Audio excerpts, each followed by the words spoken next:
get started.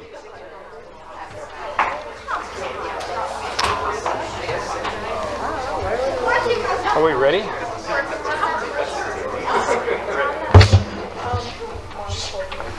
right.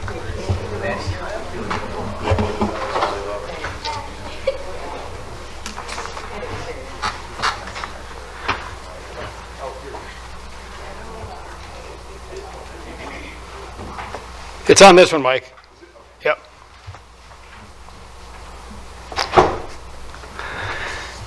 Good evening, everyone. Tonight is Monday, May 19th, 2025. This is a regular meeting of the Minnetonka City Council. I will call this meeting to order, and I will ask you to stand and join me in the Pledge of Allegiance. I pledge allegiance to the flag of the United States of America and to the republic for which it stands, one nation, under God, indivisible, with liberty and justice for all.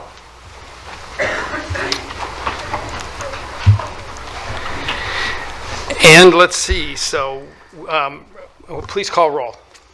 Ms. England, excuse me. Or Miss, no, that's your old name. Okay, excuse me. Ms. Jansen, go ahead. No, I'm going to get this wrong again. Never mind. Let's just keep going. Please call roll. Shack. Here. Wilburn. Here. Calvert. Here. Romaley. Here. Coakley. Here. Foster Bolton. Here. Wearsome. Here. Next item is approval of the agenda. Mr. Funk, any news? Yeah, thank you, Mayor Wearsome. Good evening, Council. We do not have an addenda for you this evening, so the agenda that has been printed and published is for your consideration. Thank you. Thank you, Mr. Funk. Is there a motion? Councilmember Calvert. Thank you, Mayor. I move approval of the agenda. And a second. Councilmember Romaley. I'll second. Okay, we've got a motion by Councilmember Calvert and a second by Councilmember Romaley. Please call roll. Shack. Yes. Wilburn. Yes. Calvert. Yes. Romaley. Yes. Coakley. Yes. Foster Bolton. Yes. Wearsome. Yes, motion carries. Next item is approval of minutes. We have none of those, so that brings us to special matters, and we've got 4 of them. And the first one is the Information Technology Manager, Patty Latham's retirement recognition. So I will read this, and then I will invite Patty to come up, and we have a small presentation to make to her. And this is a bittersweet moment for her and for all of us. But Patty Latham joined the City of Minnetonka in 2006 as the Information Technology Manager and has served in this role ever since. Over the past 18 years, Patty has been an essential part of the organization, bringing a wealth of knowledge and steady leadership to the IT division. In her role, Patty has overseen budgets, managed vendor relationships, and coordinated projects, policies, and resources, ensuring the smooth and efficient operation of IT services behind the scenes. Her unwavering commitment to organizational excellence has helped keep systems running, teams supported, and city goals on track. Many of the division's key accomplishments are a direct result of her thoughtful planning, attention to detail, and exceptional coordination. Patty has consistently led with integrity, always placing Minnetonka's best interests at the forefront. Throughout her tenure, Patty has played a vital role in facility planning, streamlining processes, improving technology efficiencies, developing strategic plans and policies, and guiding budgetary processes. She began the city's initial optics committee, connecting citywide services through fiber. Oops, I gotta go to the next page, maybe. Here we are. Fiber optic installations and partnerships with county and school districts, as well as collaboration with other city departments. She further led technology installations at major city facilities, including the public safety facility and Ridgedale Park. Most recently, she has been instrumental in advancing the city's cybersecurity readiness through robust policies, employee training, and critical infrastructure enhancements. Patty's efforts have not gone unnoticed. She has been recognized with numerous awards over the years, particularly in leadership and teamwork. She has also served as Minnetonka's representative on the Southwest Commission Cable and Logis Board. Beyond her professional accomplishments, Patty has served as a mentor, a trusted confidant, and a friend to many. She will be deeply missed, not only for her expertise in IT operations, but for her calm professionalism, positive attitude, and ever-present willingness to help. Patty is known for her creative icebreakers, thoughtful recognition ideas, and for organizing events that brought employees together. Perhaps most telling of her leadership, she takes the greatest pride in watching her team grow and thrive. We celebrate Patty and her remarkable career, and we wish her all the best as she embarks on this exciting new chapter. So congratulations, Patty.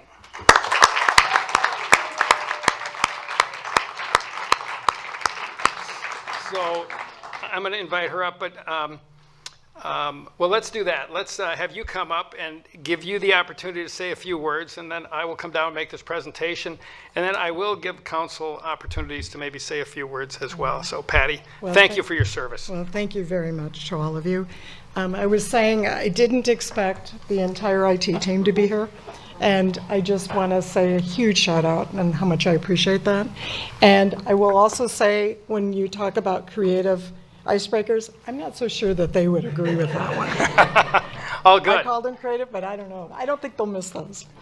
But I'd like to introduce some people who are really very special in my life who joined me tonight.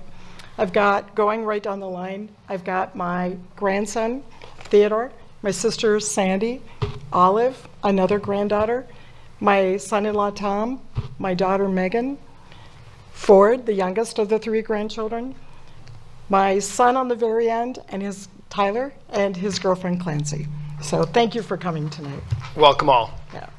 All right, now I get to address all of you. And that's really why I wanted to come and talk to you tonight. So, Mayor and council members, thank you for the opportunity to speak tonight. Your trust over the years has allowed us to make real progress, improving systems, strengthening security, and preparing for the future. In my 18 years with the City of Minnetonka, serving as the city's IT manager, I've had opportunities to present before the council, but tonight, with just a few weeks left before I retire, I'm especially grateful for the chance to publicly thank the many individuals who have made this such a great place to work. I want to extend my deep appreciation for our city leadership, for your support and vision. To our city manager and assistant city manager, thank you for your guidance and support. I'd also like to recognize the 6 outstanding IT team members. In IT, we have the unique opportunity to collaborate with every department because nearly everything we do these days relies on technology. The 6 of you have tackled major projects, kept critical systems running, and adapted to every challenge with resilience and creativity. It's been an honor to work alongside such a capable and forward-thinking team. I also want to thank our 2 audiovisual specialists who ensure that our council and commission meetings are running smoothly, often behind the scenes like tonight, but always essential. A special shout out to Jeff Dulac, who will be stepping into the IT manager role. Jeff, congratulations. I have no doubt you'll bring fresh insight and strong leadership to the position. Thank you again for this recognition and for all the support over the years. It's been a true honor to serve, and I leave with a great deal of pride, gratitude, and great memories. Thank you very much. Don't go away.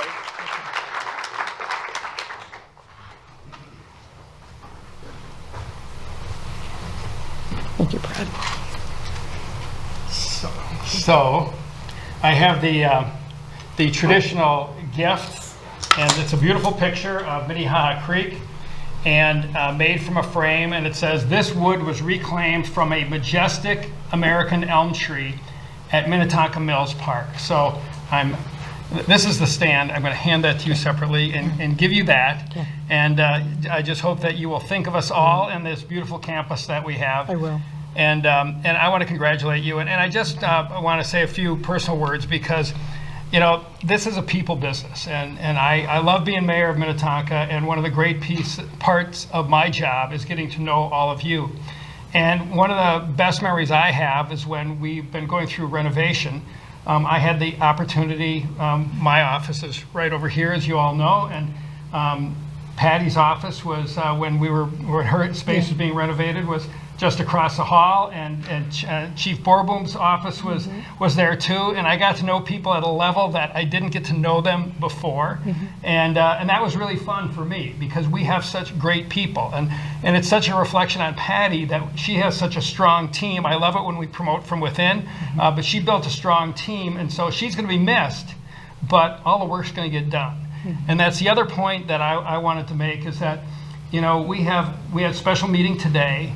We have meetings of all different times of the week, different times, days of the week. Our IT staff knows that because they have to make it happen.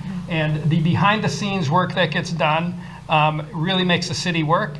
Not everybody gets to see it, but I think those of us who work closely with you do, and we really appreciate it. So Patty, congratulations, well done, and don't be a stranger. Thank you so much, Brett. Thank you. Really appreciate it. Thank you, everybody.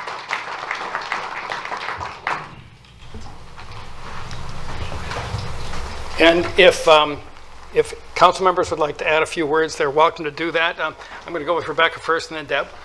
Thank you, Mayor. You know, the thing about it, Patty, I appreciate you so much, and I'm amazed at how much your team gets done for the size of the team. I mean, it's incredible. My husband talks about it all the time, and he's in awe. He works in IT, and the thing about a good IT team is that if they're good, you don't notice them. And we never notice, and it's incredible. The thing that jumps out at me was during COVID, the transition and how much work you and your team put in to make sure that operations just continued seamlessly and people could do their jobs from home. And it's just so incredible to me, and I'm in awe of it, and we're gonna miss you a lot, but I know we're also in good hands, so thank you so much. And then Deb, or excuse me, Councilmember Calvert. Excuse me. Thank you, Mayor. We were more informal at our study session, so I'm still transitioning. Well, I agree with everything that both the mayor and Councilmember Shack said, and I will say that I've had the honor of serving with Patty on the Southwest Suburban Cable Commission, where she's actually recent past chair. And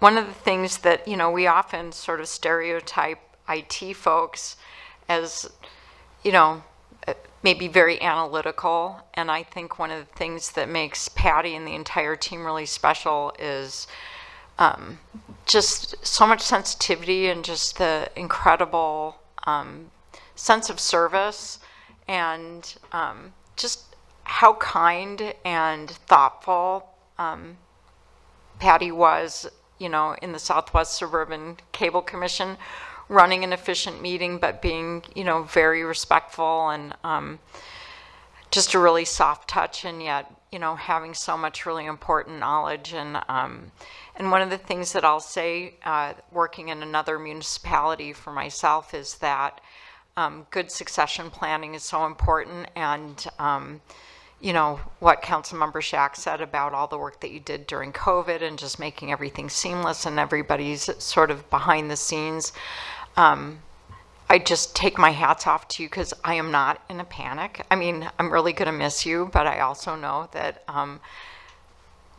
that things are laid out, and folks are ready to move forward. So I just want to wish you just a wonderful retirement, to enjoy all of these wonderful people in your life, and to do all the things that you can't do because you're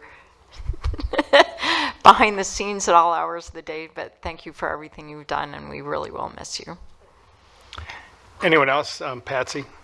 Councilmember Councilmember Foster Bolton, excuse me. I mean, I haven't had much experience with you, but at my other job, every time I call IT, I get, like, my heart goes faster, and get scared, and I usually get, sort of, because, there are probably questions that are, stupid in some people's eyes.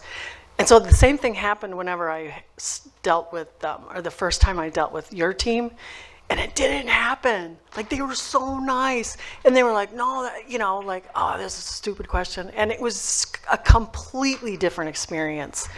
And it makes so much difference. So, and I think that probably has to do with you. So thank you, and thank you guys back there. All right, Kizzy, or Councilmember Coakley, I'll get this down. Don't worry about it. Yes, so I want to say something very similar to what Patsy was saying. I haven't had a lot of interaction with you, but I've had a lot of interaction with Jeff. And I can tell you, and this, like, working with Jeff has been amazing because he always answers and, like, help me when I need help. I get locked out quite a bit. And so, like, the IT team has been phenomenal. And so because the IT team is phenomenal, I know without a shadow of a doubt how phenomenal you was. And so I just want to tell you congratulations. And I like to see when people retire because they can spend more time with their family. And I know that's really important. So congratulations and love on your family. Yep. Councilmember Wilburn, I think I got it right. Yeah, I'll just add to that chorus that, I mean, I don't know what they say when I leave the room because every time I have to reset my password, it doesn't work. So, so IT hears from me, every time it's time to reset the password. And they're always so kind and friendly, and at least to my face, do not tell me how stupid I am. So I appreciate that. Councilmember Romali? Thank you. Thank you, Mayor. Again, I'm like Councilmember Foster Bolton. I haven't, I'm a newer council member, so I haven't had as much experience. Appreciate the IT department's patience for the times that constituent spilled coffee on my iPad and I needed to replace it.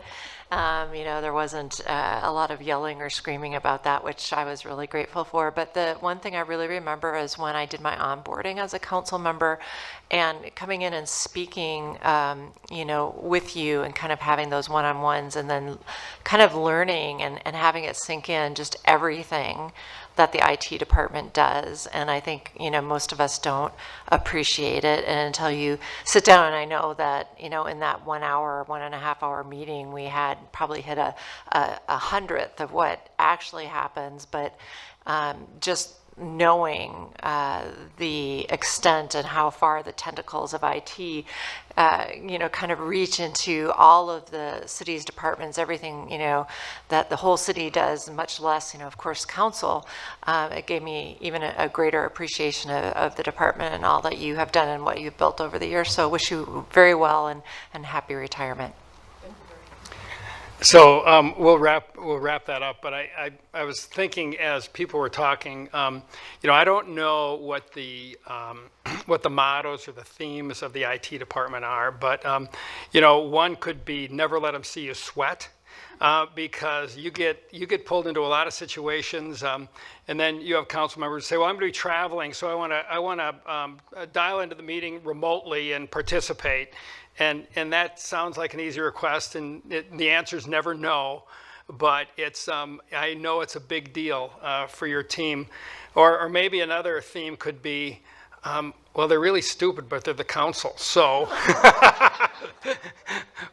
but whatever I think that you're a joy to work with. Your entire team is, and and I know we're pretty good at forgetting passwords and things like that. But you've been very patient and great to work with, and I think that's a reflection of your entire team, but your leadership. So, thank you all. All right, we'll move on to the next one, but thanks so much. And you guys don't have to stick around all night, but if it's really fascinating. So if you want to stick around, you can. So the The next item on the agenda is the Geographic Information Systems, GIS update. And so Mike, Mr. Funk, I'll turn it over to you, and then I believe Matt Harding is going to follow you. So, Yes, thank you, Mayor. Good evening again, Council. Just a quick intro, and then I'm going to hand it over to Mr. Manchester, who will formally introduce Mr. Harding. very good. The reason I just wanted to spend just a minute as an introduction, as you know, Council, as staff, we've been presenting to you. Usually in a year, we bring some staff forward, give you some updates on various activities around the city. You've recently, in this last year, heard from Andrew Wittenberg, for example, our communications manager. We've had Leslie Yetka. Ms. Yetka is our natural resources manager. She's talked about some of the natural resource activity. And tonight you're going to hear from Mr. Harding, our GIS manager. And really excited about this because GIS is really all things about the city. We talked with Ms. Latham and all the things about technology and in the IT world. GIS is really instrumental in so much of what we do here at the city. It's one of those other behind the scenes activities that we're excited to just showcase for you just some of that activity, some of the things that Mr. Harding and our staff are working on across all departments that really make our city better. So with that, I'd like to just turn over to Mr. Manchester for more of a formal introduction as Mr. Harding works in Public Works. So with that, thank you. Thank you, Mr. Funk. And Mr. Manchester? Yes, thank greetings. you, Mayor and Council. I think Mr. Funk covered most of what I would add, but Matt just does so much behind the scenes. I'll introduce him. Matt Harding, our GIS analyst, he'll come up. He's just going to give you kind of an overview of some of the different things we're doing. It's not just Public Works, it's citywide, and so we cross a lot of departments in our organization, and so we'll just have him come up. I'll give you a quick, this is a number of the things that Matt's working on and his team. He's got a number of interns this year as well as a couple other staff, and so just this list alone are just kind of the start of it. And so these are a lot of things he touches with him and his folks. So I'll just turn it over to him to kind of come up, introduce himself, and give you about 5 to 10 minutes. Mr. Harding, welcome. Thank you. Okay, I'm nervous. This is my first time speaking in front Just of council. relax, it's all good. But the audience got much smaller, so it's a little easier. So, Mayor and Council, thank you very much for inviting me or allowing me to come and speak with you. Much like IT, GIS is one of those very background kind of tools and departments. We're not really even a department. We're a collection of people within Public Works mostly who are very passionate about what we do and providing tools and capabilities to the subject matter experts in our divisions and departments to help them do their jobs as best as they can. I think we have this. So yeah, the City of Minnetonka has a very robust geographic information system. I'll refer to it as GIS from now on because it's a mouthful. And we do support a wide range of programs and divisions. We primarily operate out of the Public Works Department. And GIS staff manage all of the servers and data that really help us do our day-to-day work. It's been built on over time. It is a living, breathing kind of thing that grows over time as our capabilities grow and as the technology changes. Much like IT, things change overnight. We always have to keep up to date with the latest trends, the latest technology. There's a lot of reiteration and rebuilding to make sure that the things we build maintain and last for our users. So myself, I am the GIS analyst, and I've been with the city almost 3 years. Prior to that, I was with the city of Eagan. Very happy there in a very good GIS department. The opportunity came up for me to move here, and even though I was very happy there, I felt like I could come and kind of spread the good word kind of GIS and about how it can be used to its full potential. So the opportunity here, I believe, wasn't just for myself, but also for Minnetonka as well, because of the education and the people I've worked with in the past. We have very strong ties throughout the metro and the state with different user groups, such as the Logis GIS user group, of which I'm on the Logis GIS Policy Committee. That helps inform how Logis use GIS for the whole region. We also do presentations at our state conference every year to share our technology and share our findings with our peers, and we learn way more than we even get to present in those. But it's very useful. GIS has the ability, through the maps and web and mobile applications that we make, to tell stories, to give analysis, and to really describe what's going on in the world, sometimes way more impactfully than a chart or a spreadsheet or text alone can sometimes. And the city is consistently using this technology and expanding its use day to day. To really try and maximize our investment in this and get the most out of it, and to just create more meaningful applications for people. Since I started, we've been tracking different metrics, some of which you may see through our strategic profiles. And our usage of GIS over the last 3 years has increased exponentially. Year over year, more than double clicks and encounters with our apps and maps and applications. Let's see. So this week is National Public Works Week, and GIS, as it is in most cities and municipal settings, is kind of born in public works. It's not uncommon for for public works to be the home of GIS. We do a lot, from annual fire inspections, hydrant maintenance inspections, sewer televising, tree maintenance. GIS has the ability to impact everything, because everything has a place on Earth that we can map. So I'm just going to go through a few examples of some very recent applications, just to show you what we've been working on. This is a tiny fragment of the hundreds of applications and maps that we create. So hydrant inspections, we have mobile field applications that our crew use in the field. They used to use binders and map books that they would have to page through and read through instructions on each hydrant, exactly how to flush it and maintain it. That is now all digital. They don't have to do that anymore. The utilities supervisor can monitor progress and assign zones on this dashboard, and then monitor progress of any issues that they might find. So if, let's say, a fire hydrant is inspected and they find it to be out of service, it's a big deal. We want those fire hydrants working. It instantly shows up on this hydrant maintenance progress dashboard, and then the utilities supervisor can determine the course of action to correct it, and either send out a crew member or a contractor to get that back online as soon as possible.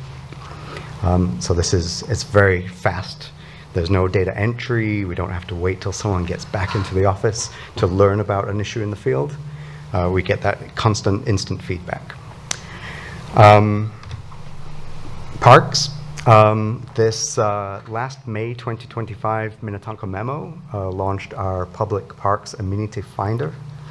This is an application that lets our residents and visitors to the city filter by different amenities that are found in the parks and find just that perfect park that's going to fit, their use for that day. So maybe one member of the family wants to play basketball and someone else wants to have a picnic and they need a bathroom nearby.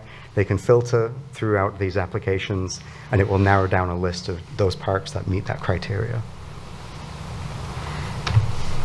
Right-of-way permitting. This was a very big program that we started this year. Prior to this year, there was a lot of emails and fillable PDF forms and paper-based workflows. This is now all digital. Our applicants can apply online for a right-of-way permit, and there's no double data entry or anything that has to happen. It instantly goes through to our permit manager. They can review and get that approved or hopefully not denied in a very quick manner. And it also opens up digital communication between the applicant and the permit manager if there are any issues. So if they need to request extra site plans or any other documentation, it can all happen through our apps and dashboards. And it's very quick. The current projects application, which is pretty visible on our website and you may be familiar with, this is kept up to date constantly to really highlight to the public what projects are going on throughout the city. and give them extra information. In natural resources, we recently launched the tree and shrub sale for this year, and using GIS analysis, we identified a portion of the city, the orange part in the map, which has less tree canopy cover and warmer temperatures from Met Council data to really identify that as a potential spot for a tree and shrub pre-sale, which went live, I think, this week. And throughout the whole city, we've seen a lot of public works specific applications so far, but the whole city, every department uses GIS in some way, even if they don't know it, just by interacting with some of our maps. We have a web application that was created recently for landlords to register their rental properties to help comply with the rental property registration ordinance. And there's a lot of really useful and important information about rental and affordable housing inventory, which is available in these dashboards for the public to see the housing opportunities that are throughout the city. But yeah, these are just a few of our recent projects where GIS has played a role. We have a very small kind of team. There's really 3 of us who are full-time GIS. Myself, Ira Raber, our GIS specialist, who is fantastic, and Carly Yeager, who is our GIS technician. And through the 3 of us and a few interns that we get every year, we get through a lot of work and kind of touch everything. We have 4 interns this summer who all started today, so hopefully they come back tomorrow.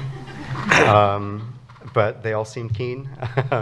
They bring some of their own experiences through their education and their upbringing, and we're really happy to have them with us. One student is from the University of British Columbia in Vancouver, and is literally staying at an Airbnb so he can be a part of our internship. We receive upwards of 50 or 60 applications for our internships. It's very popular, and there's a very strong pool of new graduates coming through our local universities as well.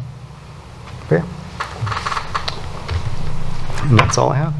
All right, well, thank you very much. And Council, any questions for Mr. Harding?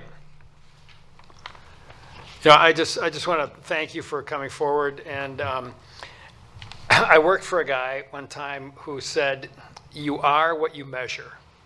And that really influenced me, because, I mean, that's it. If it's important, we measure it, and we know how we're performing, and clearly the work that you're doing.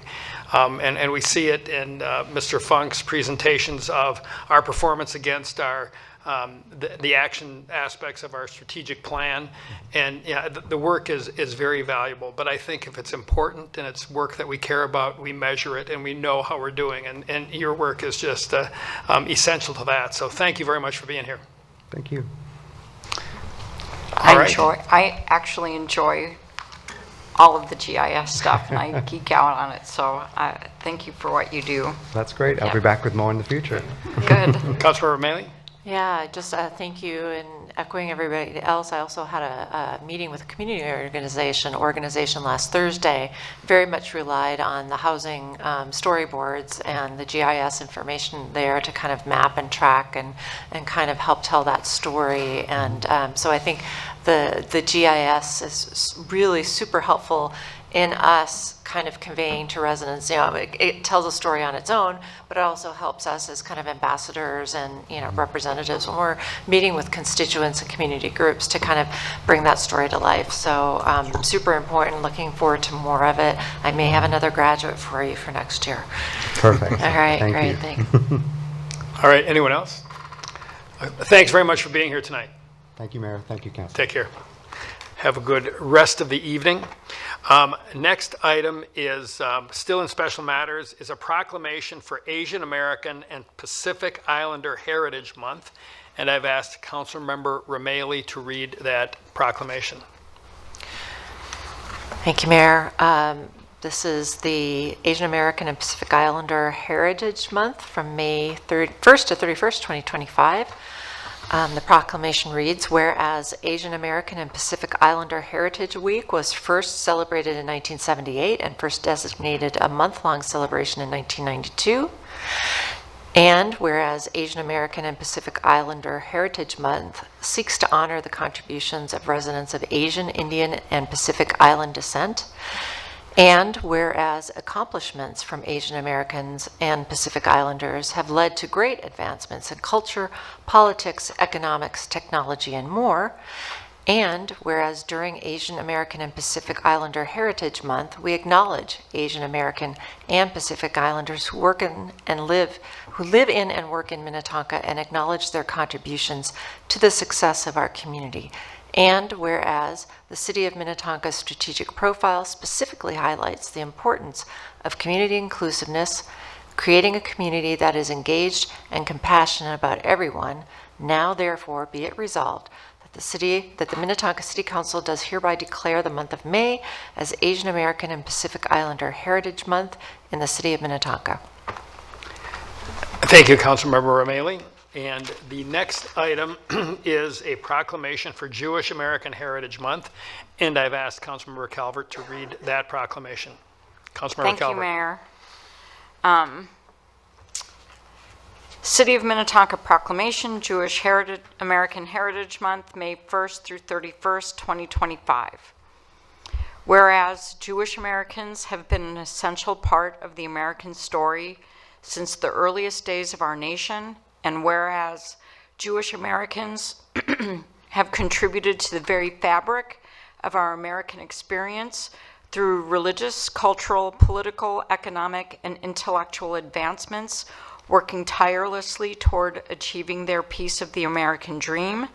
And whereas 2025 marks the 45th annual celebration of achievements by Jewish Americans, starting with Jewish American Heritage Week in 1980 and expanded to Jewish Heritage Month in 2006, and whereas Minnetonka residents and staff of Jewish descent have been crucial members of our community, and whereas the City of Minnetonka's strategic profile specifically highlights the importance of community inclusiveness, creating a community that is engaged and compassionate about everyone. Now, therefore, be it resolved that the Minnetonka City Council does hereby declare the month of May as Jewish American Heritage Month in the City of Minnetonka.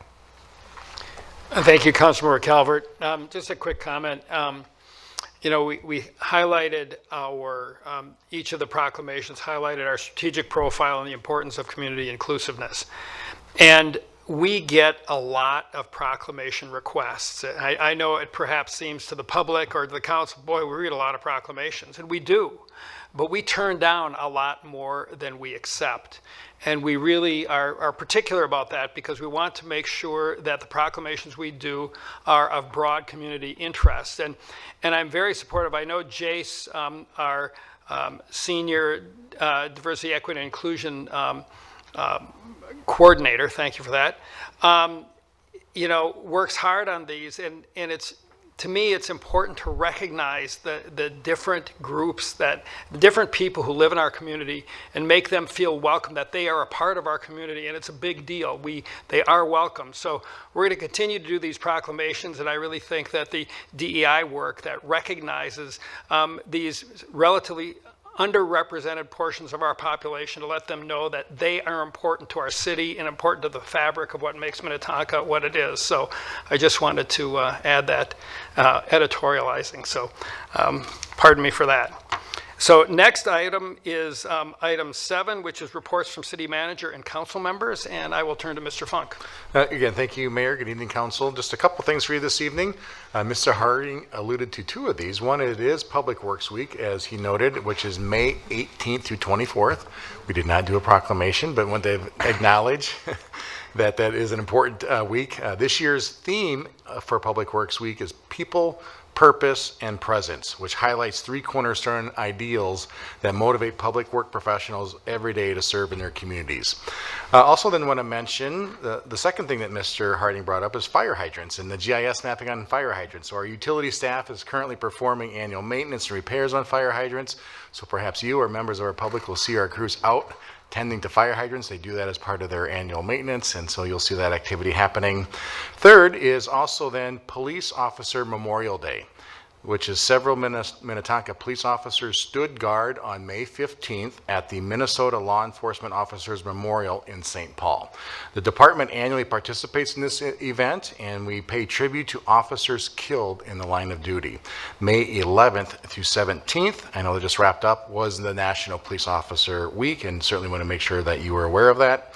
And then last, spring planting. It's been gorgeous weather the last number of weeks, and a really big credit to our park staff for all the planting of flowers around our campus and around all of the areas in Minnetonka. They do such a wonderful job of making our city look beautiful, so really appreciate their efforts.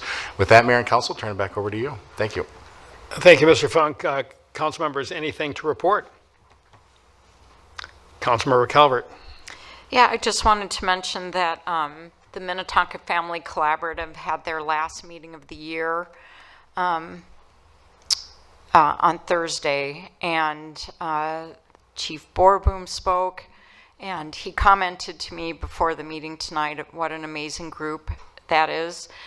And for those of you who don't know, it is a group of nonprofits that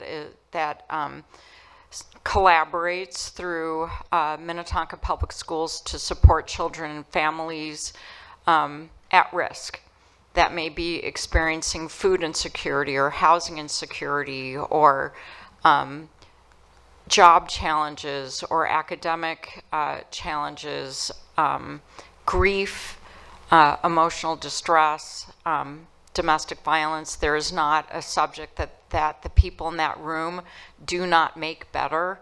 And it is literally the most inspirational group of people you can imagine.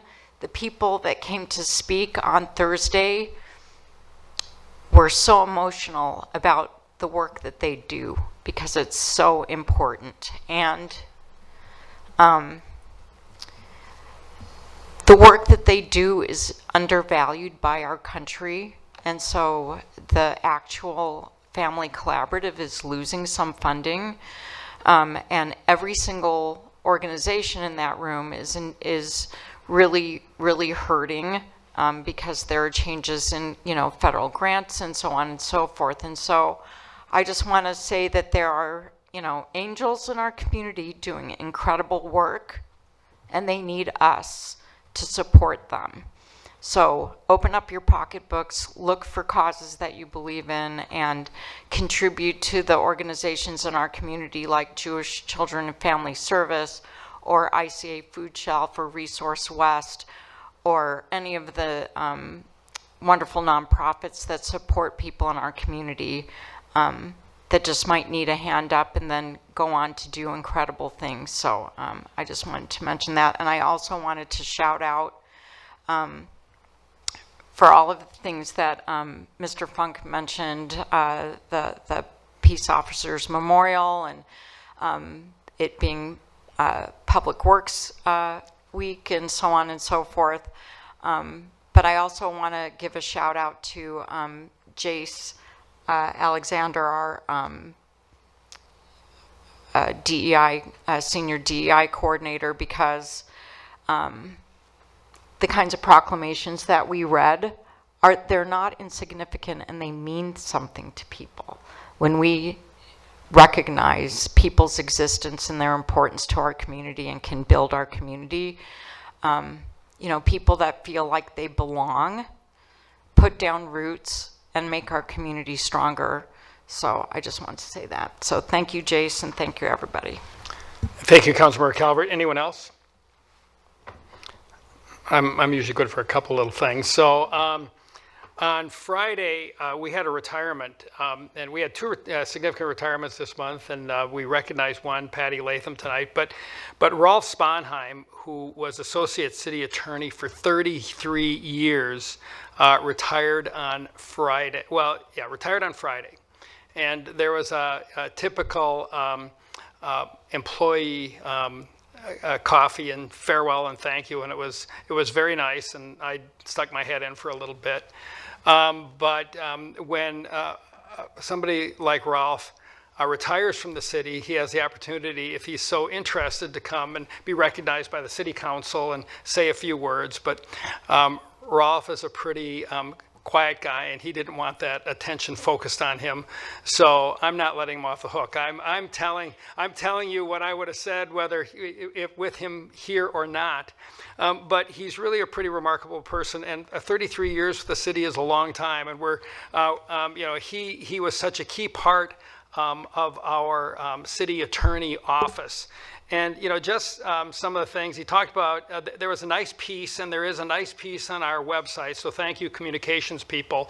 And I'm just going to borrow a few things from that. But, he talked about how he was attracted to Minnetonka from private practice. And he said, I went to law school, but I was in private practice, and the problem with private practice, you have to go out and find customers. And he said, I didn't go to law school to become a salesperson. I went to law school to become a lawyer. And at the city of Minnetonka, he had to be a lawyer, and he got to be a lawyer for a long time. And staff has shared with me, and Mr. Funk has shared with me some of the nice comments with his retirement that have come from judges, from people that Rolf appeared in front of, because he was such a professional. He represented the city so well. And then there's a piece in the write-up, when officers are being trained, the legal department actually has a role in that. Rolf said, we do a court orientation. I don't know of any private firm that serves a city that does a court orientation with police officers. And that's a big deal, because when our police officers do their work, if they apprehend a criminal, they want that person to be prosecuted successfully. And by helping our officers know what to look for and what to do, we're going to have a higher success rate than we otherwise would. That's a big deal to police departments and to the legal profession. And then, I know people roll their eyes a little bit when I say public safety is job one in cities, but I firmly believe that. But I thought a little bit about it as I was reviewing Rolf's write-up. And, public safety, we automatically think of our police department and our fire department. But public safety involves everyone. It involves public works. I mean, if we have holes in our roads and our roads are unsafe, our public is less safe. If we, if our water is not clean, again, public safety or public works is responsible for our water. Well, if we have unclean water, talk to the mayor of Flint. I mean, public safety is about keeping people free from disease, the work that our public health department does. We're all in this together. So public safety is not just about our enforcement of the law and that important role, but it's about what we all do as people working for the city and working for the residents. And so I just want to thank all of our staff. And I want to recognize Rolf, because he was here 33 years. He had the same job for 33 years. I think he loved it every day. And he was so highly respected because he was committed to excellence, and he served our city well. So if he happens to see this, he couldn't totally dodge the bullet. I wanted to make sure that he got recognized. And I actually went to Unmapped, where they had an after-hours party, and it just warmed my heart to see police officers there and their wives honoring him. And his reach is wide, because one of the reasons I was there, because a friend of mine who lives in Anoka called me because she's worked with him and was going to that party. So just really, I mean, he's just such a modest guy, but boy, oh boy, what a But reach. kind of a Renaissance man, though. He's got Totally. he's got a lot of talents that he doesn't talk a lot Yep. about. But and then I just have to relate one other thing too. My wife works in the Hopkins and St. Louis Park schools, and she works in a transition program for people with disabilities. And there was a student there that was having some real personal problems, and my wife called me and said, well, we need to go to that apartment because the teachers are concerned about this student's well-being, and could you ask if a police officer could accompany? I said, well, anybody can ask that, but I'll call and see what I can do. And so I talked to Chief Borbo and talked to Mike, and it turned out that the address was not in Minnetonka. It was a Minnetonka address, but it was in Hopkins. So our police department coordinated with Hopkins, and there was a Hopkins police presence there when they went into this apartment. And the circumstances in the apartment were really very sad. And this young lady ultimately ended up through our homelessness support systems in the city of Minnetonka, is now moved into out of this apartment with in a bad set of circumstances, is getting help through the organizations that we work with to help homeless people. And it just, I mean, this really was a circumstance where I've known about these programs and I've cared about these programs and I've voted for these programs, but it's the first time I was personally involved in seeing an individual who is, just a wonderful young lady who has overcome enormous difficulty. She was born she lived in an orphanage in China until she was 10 years old. She came here, was adopted. I believe her mother has some pretty significant mental health issues. She was living in a horrific situation, and her teachers at this program where my wife works really have rescued her, and now she is in a better living situation. But you think about, well, Minnetonka, do we have homelessness in Minnetonka? Yeah, we do. We do have people who have real needs. I mean, this was a very personal, and I would say in some ways heartbreaking circumstance, but it made me feel so good about what we as a city do to help people. So thank you to staff. It means a lot to me. And I think it's good for our residents to know the good work that we're doing to help people who are not as fortunate as we are. So pardon me for sharing that story, but it was a very significant circumstance for me and for our family. So I wanted to share that. So with that, we'll start picking up the pace now here a little bit. And item 8 is citizens wishing to discuss matters not on the agenda. So is there anyone here who would like to come forward, state your name and address, and tell us about something that you think the city council should know about? Is there anyone? And I'll ask one more time. And if I don't see anyone, we'll move on. So next item on the agenda is bids and purchases, and we have none. So that takes us to the consent agenda. And consent agenda items are items that are typically routine. I will read the items into the agenda. If somebody would like to pull one, either a council member or somebody in the audience, please raise your hand and indicate that you would like that item pulled. We will pull that item. Then we will vote on the items that have not been pulled, and then we'll circle back to that for any further consideration of that item, and then we'll vote on that item. So item 10, consent agenda items requiring majority vote. 10A is a second amended and restated West Metro Drug Task Force Agreement and dissolution of the Southwest Hennepin Drug Task Force. And item 10B is the Minnetonka Family Collaborative Mini Grant. So is there anyone who would like to pull an item? Councilmember Coakley. I like to pull the consent item B, Minnetonka Family Collaborative Mini Grant. All right, we'll do that. So then that leaves item 10A. Would somebody like to make a motion on 10A? Councilmember Wilburn.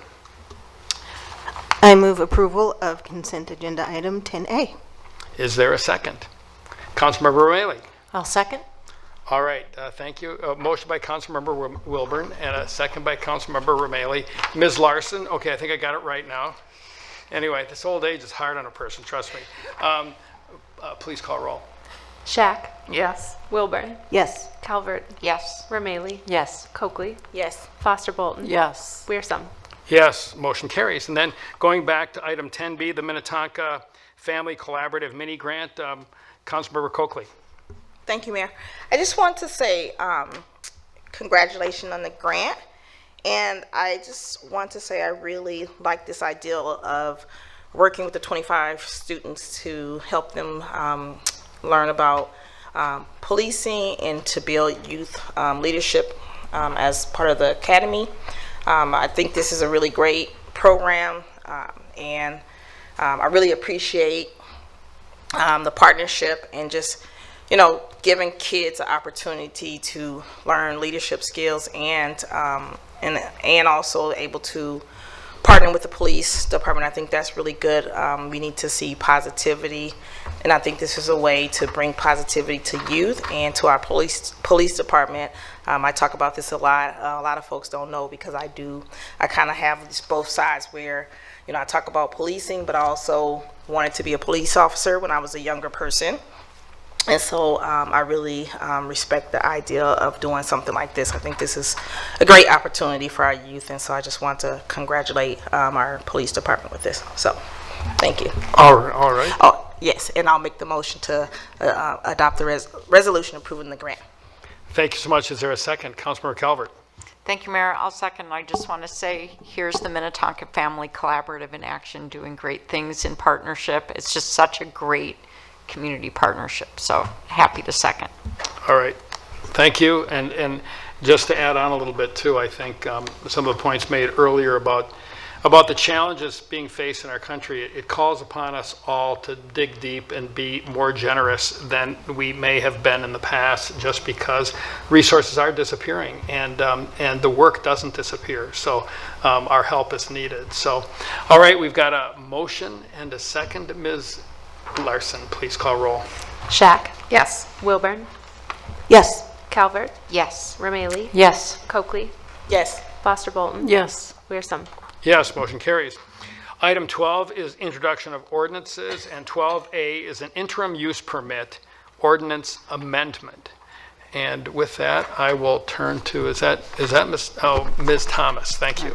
Thank you, Mayor and Council. Just a bit of background first on interim uses before I get into the proposed changes to our ordinance. For each zoning district in our community, the zoning ordinance specifies permitted, accessory, conditional, and interim uses. And permitted and accessory uses are uses that staff can generally review and approve administratively.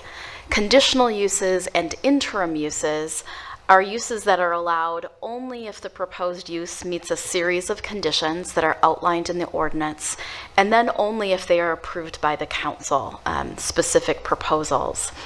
The main difference between a conditional use and an interim use is that a conditional use approval runs with the property. That's what we planners say.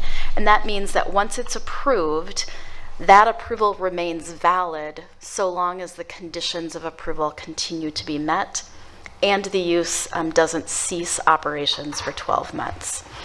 So for example, a drive-through facility is a conditionally permitted use. If a bank has been approved for a drive-up facility, it doesn't matter if that bank was TCF when it was approved and it changes to Huntington Bank, the conditional use permit remains valid. In contrast then, an interim use is a use that's designed for a temporary purpose or a temporary use of property. And that approval expires in a couple of situations. If there's a specified time of the approved use, or if there's a change in ownership, or whatever condition that the council wants to add to that interim use approval. So an example of an interim use that you see from time to time is a garden center that's in the parking lot of say, a strip mall. And those interim uses, we usually approve for 5 years, so we can see how things go, and then they have to come back. Recently then, planning staff specifically, had a discussion with one of our school districts regarding the possibility of placing a temporary building on their property. And we went through the ordinance, as we do, and found that our current interim or temporary use ordinance is really specific and it's really restrictive, and it doesn't provide a clear way to permit what we believe would be a reasonable temporary use. And that led us to consider then even further, there are likely a lot of reasonable uses that may be suitable on properties for a temporary period of time that we simply haven't thought of yet, that the current ordinance doesn't allow. So as it stands, if a proposed use does not meet the specific and restrictive standards set forth in our interim use ordinance, we really only have two options: completely deny what we might otherwise think is a reasonable use, or potentially allow it as a conditional use, which means something that was temporary could become permanent. And so with that kind of lengthy presentation for an intro. I'll get into what we're proposing to change. There's really 3 changes. The first is to grant the city planner the authority to determine whether a proposed use is similar to a use that we already list in our ordinance. Since we can't anticipate every possible use proposed by a property owner, with this authority, staff can assess, well, this type of use is very similar to that type of use. Many communities already have this type of authority in their ordinance. We do not. It's important to note that the ordinance does say that anyone who's aggrieved by the city planner's decision can appeal that decision to the council. The second change then is to broaden the general interim use standards. And then the third change is to allow as interim uses things that we would otherwise allow as conditional uses, or again, other things that we determine are similar to things that we already allow. I just want to note that aside from granting the city planner the authority to determine whether an unanticipated use is similar to an existing use in the ordinance, there's no additional procedural changes that are proposed, so interim uses would still need to be reviewed and approved by the city council. So this evening, what we're asking is that you make a motion to introduce this ordinance and to refer it to the Planning Commission, as well as provide any feedback as to things you want the commission to specifically look at. Thank you, Ms. Thomas. Council, questions for staff on this item? Anyone? Councilmember Wilburn. Thank you.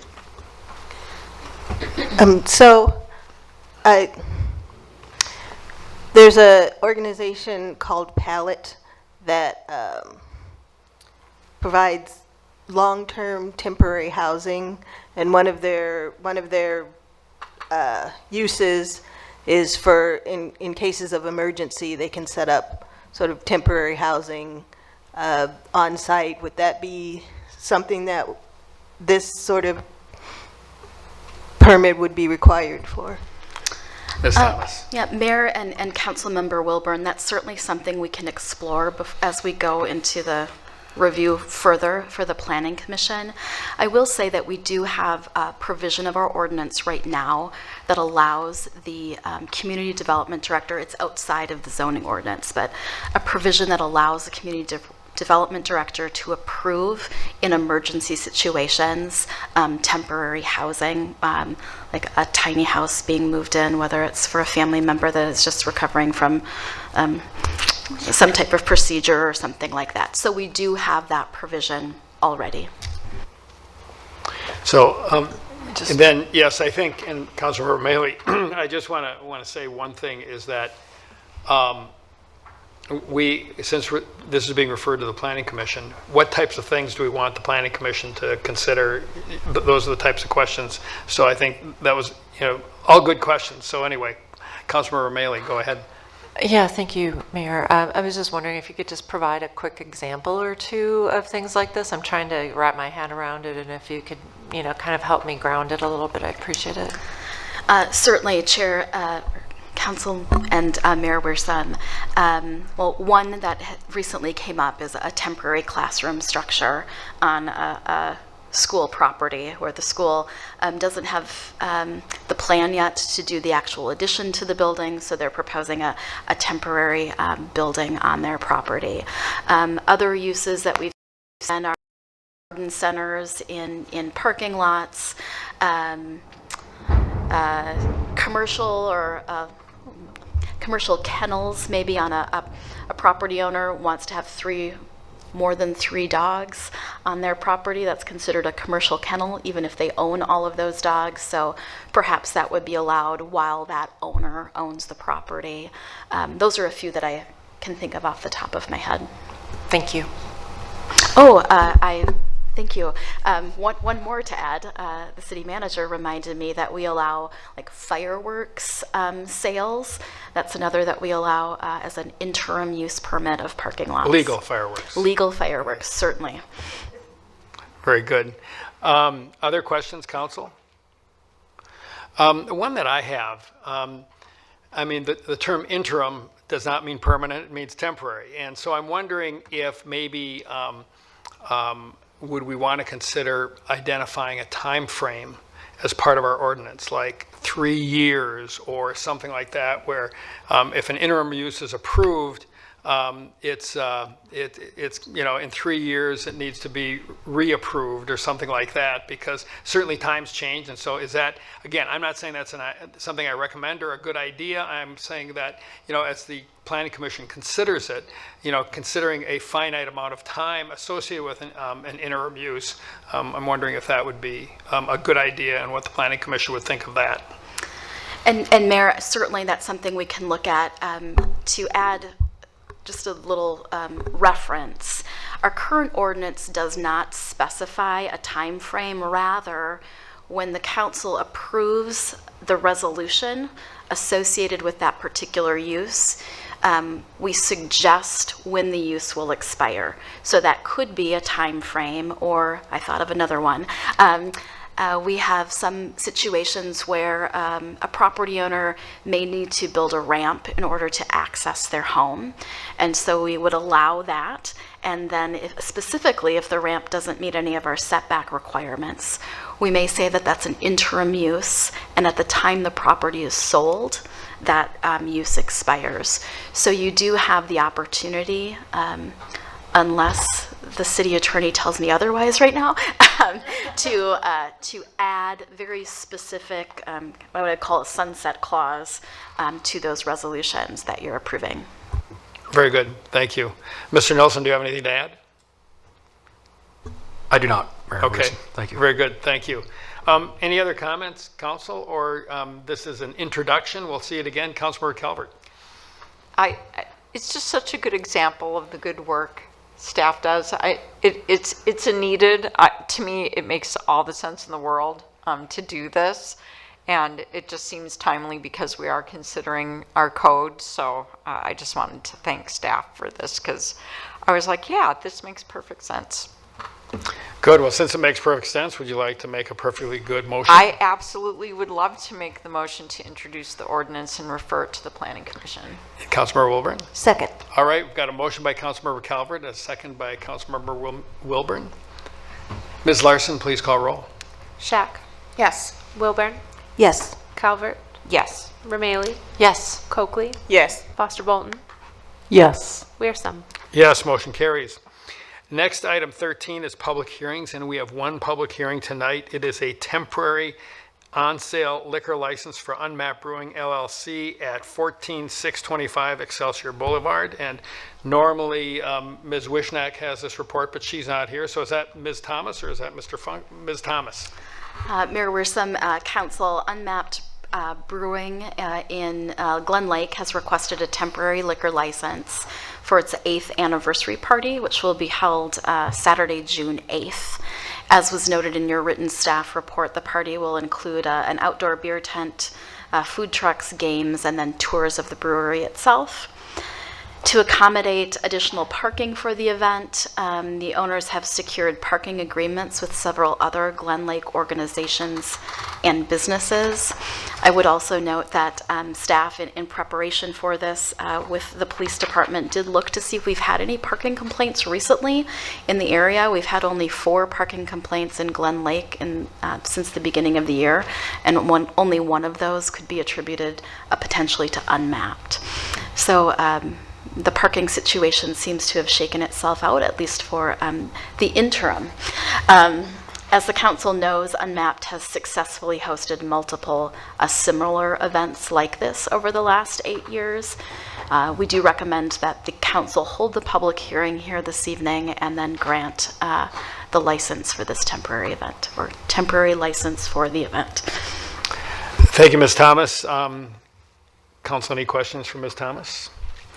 All right, this is a public hearing, so I will open the public hearing and ask if anyone would like to come forward and comment on this, including the applicant. If the applicant's here and would like to say a few words, they're welcome to, but are not required to. Anyone want to comment on this one? Are we good? Come on forward and say your name and address and let us know what you're thinking. Thank you, Mayor Wissom, council, staff. Yeah, Derek Olmendinger, address 14625 Minnetonka Boulevard, Unmapped Brewing. Thank you for letting me come up here and talk, and in the past, all of your support. I've been involved with Unmapped since day one, but only as the guy that makes the beer. Just in the last 6 months, I've taken over ownership roles, and I've worked with a number of people within the city, and I've really appreciated the support that you guys have provided for us. One of the best things about, we started Unmapped, everyone asks what does Unmapped mean, and basically it just means, you know, go somewhere you've never been before, do something different, try something new, and we've really tried to embrace that, and what it's turned into is, you know, a community gathering place, and that's kind of what we're most proud of. Councilmember Calvert, the thing that you mentioned, we love hosting that. We hosted Sergeant Ringate's retirement at our place. We love doing stuff like that. But we're also really proud of, we are a community of inclusion. You guys talked about that earlier tonight. We are all are welcome here, and we really believe that, and we really encourage that. And that this party is an extension of that. We love the community that we've been in since day one. We want to continue to be in this community. And again, I'm just going to say thank you for your support, but also if there's anything that we can do better for the city of Minnetonka, please don't be afraid to reach out to us. We're here to listen. We're here to party, have fun. Thank you for the time. Let me speak. Great. I can stay up here at the podium if anyone has questions. You don't need to, but if there's any detail that you'd like to share about your event, you're welcome to do that too, because you don't get a microphone every day. So I appreciate that, Mr. Mayor. June 14th, basically because we have the coffee shop now, we're open at 8 a.m. and I think we can start serving beer at 8, but you don't have to start drinking. But 8 a.m. until 11 p.m. we're going to have live music. It's going to be bigger than it's ever been. We took over you talked about the parking. We're actually taking over more parking to make the party bigger, more food trucks. Again, 4 or 5 bands, we got some special beer releases. It's going to be a good time, and encourage everyone to come down and check it out and say hi. And please introduce yourselves again. Great. In person. We'll do it. Before you leave, any questions, Council? Councilmember Coakley, yes. I was just going to ask, how do we get in touch with you? Like if we just want to meet with you and have a meeting with you and just talk in person. Yeah, I can give you my email address, phone number. Sure, I'll take your phone number. Right now? Sure. 9? Ready? Well, I don't know if you can write it down. You can give it to me later. Or yeah. something. I mean, I'm happy to do we'll get whatever. it. Yeah. Or just give it to city staff and I'll. Yeah. No, phone number, email. You guys are always welcome to reach out. Well, that's good. Thank you. And then thank you. Anything else, council members? Okay. The only thing I would say is, you know, every place needs an owner, but you know, the guy who makes the beer really is the most important guy. just so you know, I mean, it's nice that you're an owner, but the person who makes the beer is really important. So thank you for the work that you do. Thank you. Yep. All right. Cheers. Cheers. Thank you. So is there anyone else who would like to comment on this item? Otherwise, I'm going to close the public hearing. Anyone? All right, we'll close the public hearing and bring it back to the council. Council members. Councilmember Coakley. I'll make the motion to grant the license. Very good. Is there a second? Councilmember Shack. I'll second. All right. We have a motion by Councilmember Coakley and a second by Councilmember Shack. Ms. Larson, please call roll. Shack, Yes. Wilburn, Yes. Calvert, Yes. Romaley, Yes. Coakley, Yes. Foster Bolton, Yes. Wearsome. Yes, motion carries. So that brings us to item 14, which is other business, and 14A is a cooperative agreement between Axon Enterprises Incorporated, Skydio Incorporated, and the Minnetonka Police Department to provide public safety solutions related to drones as first responders. And so, Deputy Chief, welcome, and please make your report. We're trying some new technology for the presentation tonight. Oh, very good. That's kind of the theme here, it seems. Mayor, Council, thank you for allowing us to come before you tonight with this idea and this vision that we have in the police department. Last week, the chief spoke to you a little bit about the public safety master plan, kind of where we've been and where we're going. And this is going to just kind of recap a little bit of that. So the public safety master plan had several different goals, to enhance services, to address kind of the different concerns we have and prevent future crimes, to maximize our return on investment, and to align with our best practices locally and nationally. So when we look, we've come a long way. We've implemented a lot of staffing. We've done a lot of both internal upgrades to our processes, to some of our structure and our organizational alignment. And this is kind of where do we go? What's left and where do we go? So I'm sure, as you know, as was mentioned last week, is that we're looking to add an additional community engagement officer next year. In the plan, it does recommend adding 2 additional traffic officers. We are planning for that for 2027. What we've looked at, though, is updating that to just maintaining the 1 traffic officer that we've already added with DWI grant funding through the state of Minnesota. So that's a grant funding opportunity that's available year after year. We're on our 2nd cycle of that. Our officer has been a very high performer, and we do anticipate being able to receive those funds again next year and beyond.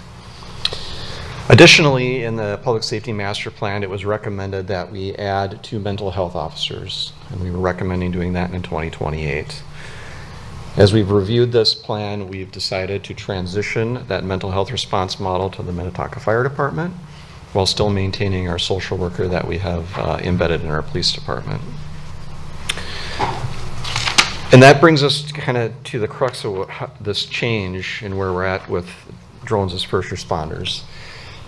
So in the public safety master plan, it recommends adding 2 additional detectives up at the Ridgedale Mall. We have currently 2 detectives who are embedded up there working on retail crimes. And we were looking at this to implement this next year in 2026.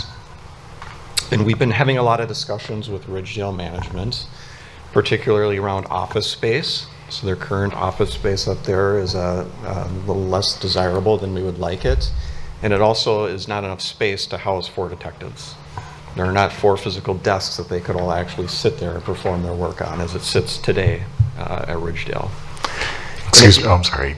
I'm sorry to throw you off again. Can you have you raise the podium up? I'm having a hard time hearing you through our live streaming, so thank you. No, absolutely. Appreciate that. So, better now? I think so. Yeah. Yes, thank you. Okay. So, as I was mentioning, not enough office space to house these 4 detectives. Additionally, when we looked at the public safety master plan, one of the recommendations was to try and see if Ridgedale management would help pay for some of the work that those detectives are doing. In the discussions that we've been having with Ridgedale management, that is not a feasible option. It is their corporate ownership is not willing to fund a detective position. And the office space is, there's a recommendation to get it renovated in 2026, but that has not been approved yet. So it kind of left us in a spot, well, what do we do with these retail staff? How do we kind of look at what's happening in the Ridgedale area to make sure that our long-term plans are really sustainable and achieve a lot of those different goals? So what we've come up with is an updated recommendation for how we address that.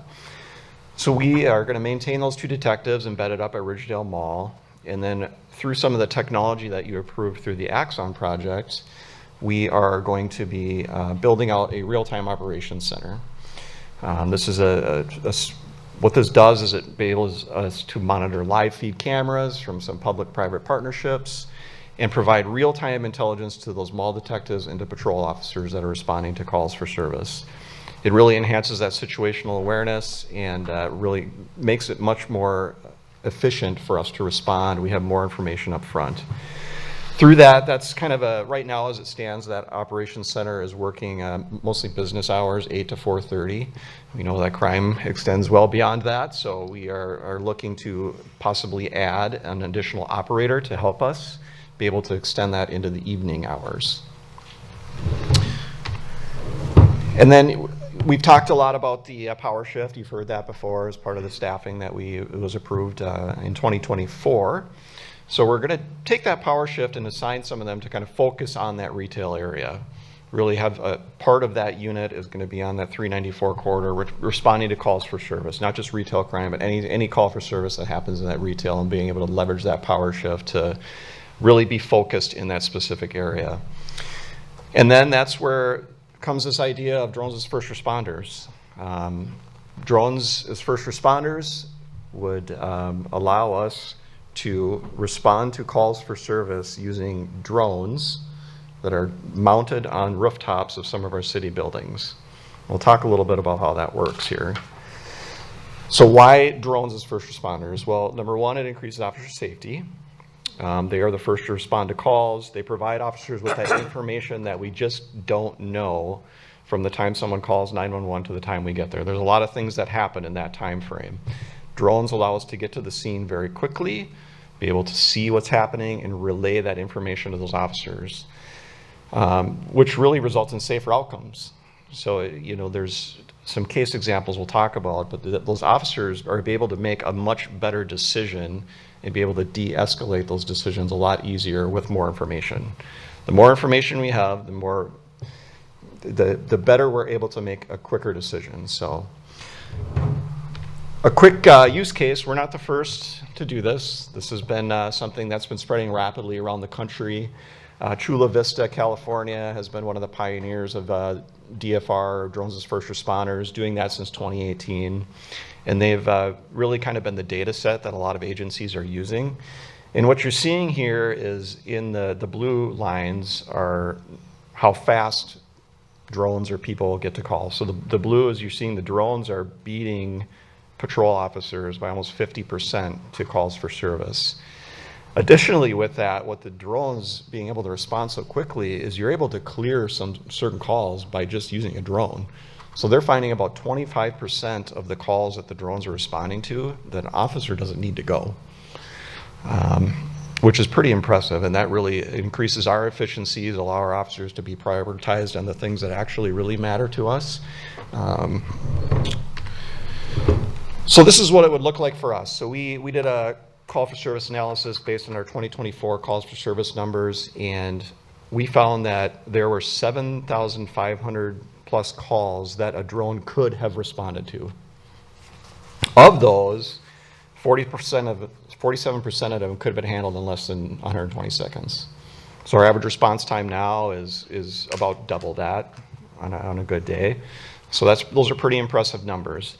The map you see on the left is where these drones with first responders would be located. So they would, again, like I said, be mounted on rooftops of city-owned buildings. So what you're looking at is kind of the dot in the middle where the orange section is. That is the police department. There would be a drone on top of our roof. Up in the northeast part of the city, you'll see in that kind of like lighter blue section, that is a fire station number 2. In the southeast purple area, that is another fire station number 3. And then in the southwest is, again, fire station number 4. So on each one of those is it's called a hive. And in the hive, there's a number of different docks that contain the drones. So on each one of these hives, the ones on the east side of the city would have 2 docks with 2 drones, and the others would be a single dock with a single drone in them, for a total of 6 drones to be able to respond to calls for service. So obviously the big question when we talk about something like this, the elephant in the room, is what about privacy? What about, government overreach, Big Brother type of scenarios? I think what I'd like to kind of refer you back to is that in late October last year, we were in front of you talking about our current drone program. And we talked pretty extensively about the state laws and the rules around when a drone can fly. We made some modifications to our own internal policies after some recommendations from council to really help address this privacy concern. Drones as first responder is no different. They follow the same state statutes. It's really an extension of our current drone programs. But some things that I really want to highlight for that, just as a refresher, is that drones aren't used for general surveillance. Drones are not flying around proactively. This is based off of a call for service where someone has called the police and we are responding to those. Another new feature that we did not talk about in October is that flight data is going to be made publicly available on our website through a transparency portal. What you see on the right hand of the screen is just a snapshot of that, of what it looks like. We actually have it live today, not quite on the website, but anybody can go and click through this. They can search by date, by time, location, any of that, and find out exactly the flight path of our drone, where it was flying. Also, it will have on there reflective of why, the reason that the drone was flying, to be able to, for the public to, if they see a drone flying across their neighborhood, they can click on this and find out what we were doing with that. Additionally, just as a reminder, there is annual auditing and reporting that needs to be done to the Minnesota Bureau of Criminal Apprehension on all drone use. It's also important to note that while these drones are in flight to a call for service, the camera that's mounted on the front of them will be pointed straight forward. It's not going to be pointed down, looking at anything. It'll be pointed straight forward, used just to fly, be able to get where it needs to go. Once it's at the call for service where there's the problem, the camera will then turn down and can be manually maneuvered to do that. Also, just a reminder of the state statute that any non-criminal drone video is deleted after 7 days. So we do not hold on to that video for any other purpose. It's deleted very quickly after use. Just touching a little bit on cost, we talked, what you're looking at here is, if we talked about all those different recommendations that were in the Public Safety Master Plan and kind of where we're making those changes. So not adding staff positions and investing in some technology. What you're looking at here is the cost comparison of if we had just followed the plan as it's outlined versus switching to this model of using technology to accomplish a lot of those goals. Over this 10-year contract plan, I'm not a mathematician, but if I've done my math right, it has an opportunity to save us about $5.3 million of personnel costs versus hardware and software costs, which is pretty substantial to us. There's another agency in Redmond, Washington, which is just outside of Seattle. Chief Darrell Lowe out there has been a big proponent of drones as first responder, and he does a much better job of explaining all of this than I do. So there's about a 2-minute video that I want to show you because it really kind of see from someone who's actually using this, how they're using it, not only just as a public safety tool, but also as a city infrastructure tool. They're using it for fire response. They're using it to help with different city departments as well, not just a police drone. So I'm going to play that for you all. Welcome to the Redmond Police Department's Flight Control Center. This is where we operate our DFR platform from. We have 2 flight control centers set up so we can have both of our pilots flying missions simultaneously. That live video stream can be pushed out to any phone, computer, can push to my conference room, it can be pushed to an emergency operations center, which then allows for situational awareness for a particular call or circumstance that a department or a city may be dealing with. The officers have really embraced DFR. They oftentimes now will ask if Air 1 is available. We've seen about a 25% reduction in ground units having to actually respond to calls for service. We had a call come in where somebody thought an individual was breaking into a car. We were able to get the drone overhead in about 45 seconds and realized that the person was actually, they had locked their keys in the car. So the officer was able to slow things down, go and actually assist the citizen with getting in their car. So it's that type of thing that DFR provides. It's that situational awareness in real time. So the officer knows, exactly what it is that they're, responding to or driving into. So currently the way our program is structured is that we can fly on any call for service that is received by our dispatch center. We are not flying, proactively, and that helps with the privacy and the surveillance concerns that the community may have. The dashboard that we have that will become public facing, they can then go in and see the actual flight path that the drone took. And in that case, again, it ties back to a specific call for service that can be clearly articulated to the community if they have those concerns. So the DFR platform is not just for law enforcement. In this case here, we responded to a call with our Redmond Fire Department. we're able to provide an aerial overview for the fire department. As the operation continues, we're able to switch to thermal and be able to provide them information as far as where hotspots are. It's not just a police asset, it's a citywide asset.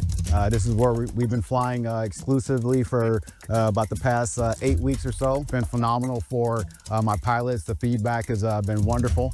So my vision is for us to have multiple docks and multiple nests so that we will have the ability to leapfrog and maintain constant aerial coverage. The ultimate goal is a minimum of 8 docks and realistically 10 docks to cover the entirety of the city of Redmond. If you're thinking about starting a DFR program, do your homework. Give me a call, come out and look at our program. I'm happy to share with you our bumps and bruises and everything that we've learned along the way.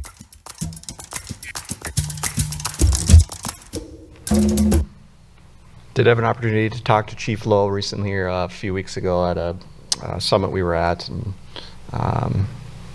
really, it's not just him, but other agencies that were there as well, really hearing from them how this has really completely changed the landscape of policing and how they're responding to calls. So with that, Mayor, Council, I'll turn it back to you. Have any questions for me? Thanks. Abracadabra, there we go. Deputy Chief Tate, thank you very much. Council, questions on this kind of exciting technology? Councilmember Foster Bolton. This is just curious. So you said that there's a whole bunch of calls that you don't even have to go out. What would be an example of that?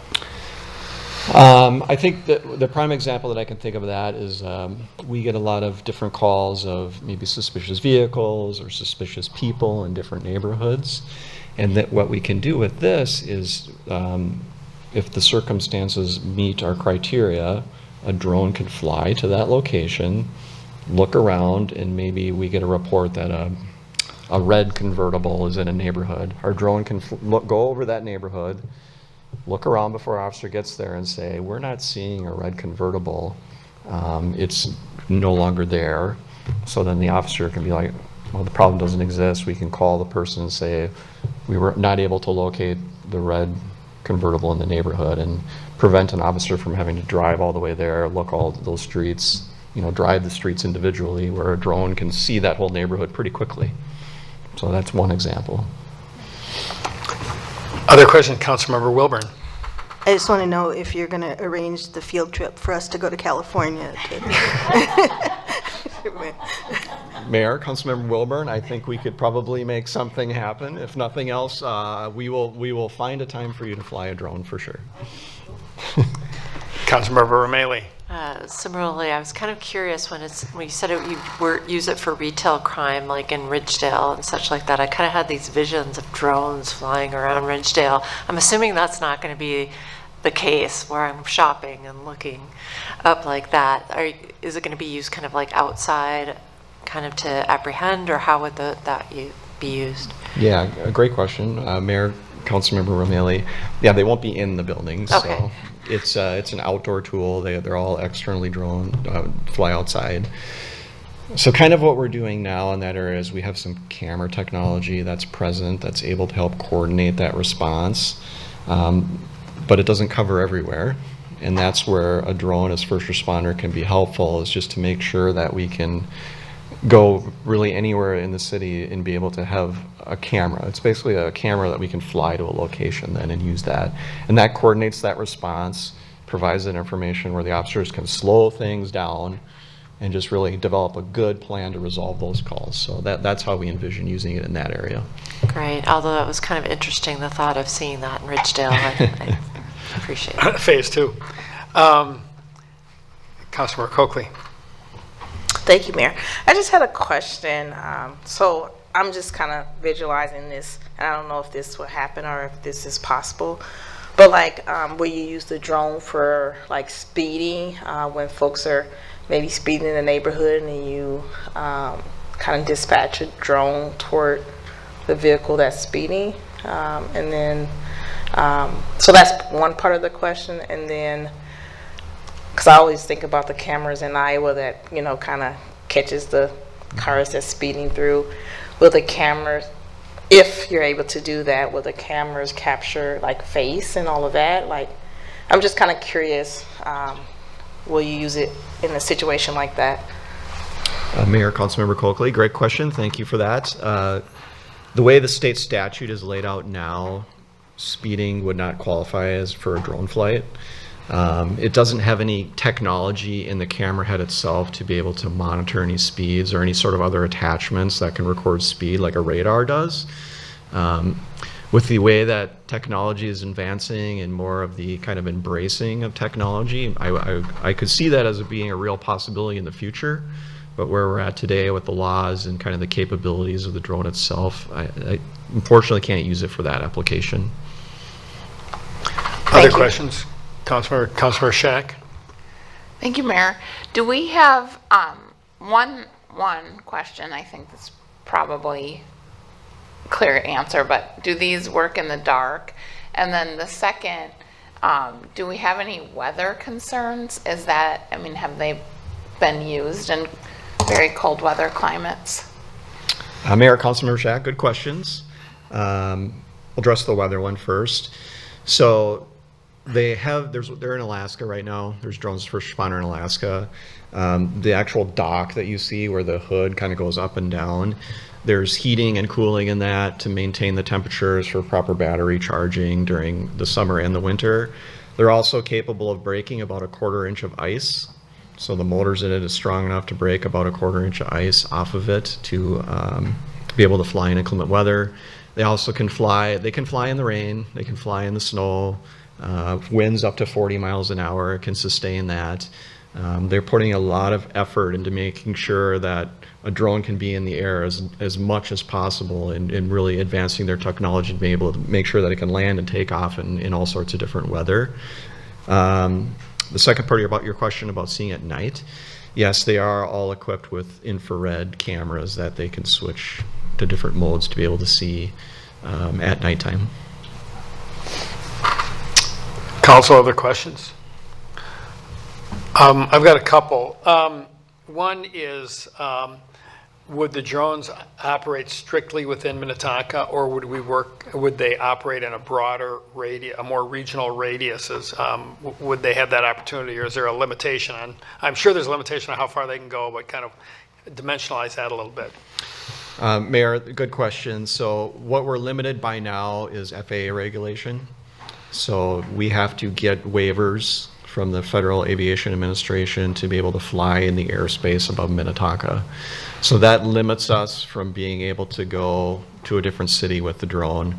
A good example would be, there's some restrictions with Flying Cloud Airport to our south, right, where Eden Prairie has some restrictive airspace, and we would have to get an FAA authorization to go beyond Minnetonka. So that's where we're limited a little bit, is some of the different waivers that we need to do something like this from the FAA. And then in terms of, we do not actively pursue criminals in our cars. And I've come over to the department occasionally and watched our some of the cameras we have around the city and so forth. And one circumstance, there was shoplifting going on at Ridgedale, and we tried to surround the vehicle, and the vehicle got away, and so we didn't pursue, and so the bad guys got away. But with the drone, theoretically, you could observe that from the air, like having a helicopter in the air, and then have a better response and apprehend those criminals before they got away. Is that some of the usage we could have for a circumstance like that? Mayor, absolutely. Yeah, that's one of the advantages. While the drone stops at the border, the camera technology allows us to follow it even beyond our borders, to be able to have better outcomes like that and be able to find out where these vehicles or people maybe have gone to or get more information about the vehicle, its license plates, occupants, all that stuff. Yep. So, and then maybe a bit of a future-oriented question. In terms of technology, I mean, clearly cameras are great. Okay, infrared technology is great, or heat-sensitive technology. Are there other technologies you see? I mean, I think of a lost kid in the woods, and you have drone and having that heat sensing capability to maybe find that child in a way that you couldn't by searching and so forth. But are there other technologies that you see being applied to the drones that we could add over time as the technology makes itself available? Mayor, good question. So they're always, it seems like it changes so rapidly with what they can do with technology. They are working on a few different AI tools. So to be able to integrate AI into the cameras onto the drones, to be able to look for specific things. So if you're looking for, you know, a red vehicle in a neighborhood, it can detect the color and be able to say there's a red car right there. So there's some AI technology on that. We are also going to be one of the first users. There's going to be parachutes on our drones. So if there is a catastrophic failure, that it has a parachute to bring it to the ground safely and not simply fall out of the sky. So there are different things like that that they're always looking on, the different tools that they could put on the front end of these drones. Yeah, I think that technology is expanding. I knew a guy who was really into technology, and he was telling me about a capability that Monsanto back in the day used. I mean, this is a number of years ago, but Monsanto made Roundup Ready soybeans, and that is a biotech trait that they put in their soybeans so that when you sprayed Roundup on the soybeans, it killed the weeds, but it did not kill the soybeans. But one of the problems they had was that some farmers would harvest their own soybeans and use the seed next year. And so they didn't pay the licensing for the intellectual property to grow those soybeans. They retained the seed, they planted it. Well, they had a technology where they would fly a drone or an airplane over the field that could sense whether that trait was in the field of soybeans. And then they could check their records to determine if the farmer had an active license to grow those soybeans in that field, and they could check on their technology compliance. Now, I bring that not because it's relevant to this, but it just shows the different utilization of technology, you know, in solving crimes and so forth. I mean, there's probably stuff out there that we haven't even thought of that potentially could be used to help you all do your job. So it's just, I mean, technology is pretty remarkable, and being able to get it there quickly is a pretty interesting, phenomenal idea. Yeah, thanks, Mayor. And that is kind of where we view this really as a piece of infrastructure for the city. You know, we just flew a drone flight last week for Public Works along the trail project along Minnetonka Boulevard just to get a capture of the before. And we'll do it again to get a capture of the after, just to help capture some of that stuff too. So there are so many applications beyond public safety that this particular idea can help all different departments throughout the city with different applications. All right. Well, thank you, Deputy Chief. Council, any other questions or thoughts that you'd like to? Because we clearly we have a recommended action here, and if does anyone need any more information before we act? Councilmember Romali. I just want to thank the department for bringing this forward and pursuing this, because I think, you know, not only will it be super helpful in kind of dealing with cases more quickly and efficiently and safely, you know, the kind of budget saving is something that, you know, I think we all really appreciate right now in these times. And, you know, that was what was so surprising to me, that, you know, this is going to be less than the cost of 2 FTEs when you consider training and such as well, on top of the, you know, kind of salary benefit, all of that. And, you know, this is going to be, you know, really helpful in terms of implementing the public safety master plan. So I think it's a great idea. So, yeah, were other comments from council members or a motion? Councilmember Wilburn? I move that we approve the quote Q-689648-4578BJ and the Sourcewell piggyback agreement, Sourcewell contract number 101223-AXN. Thank you. Is there a second? Councilmember Calvert? I'll second. All right. Councilor, are there any other comments that you all would like to make?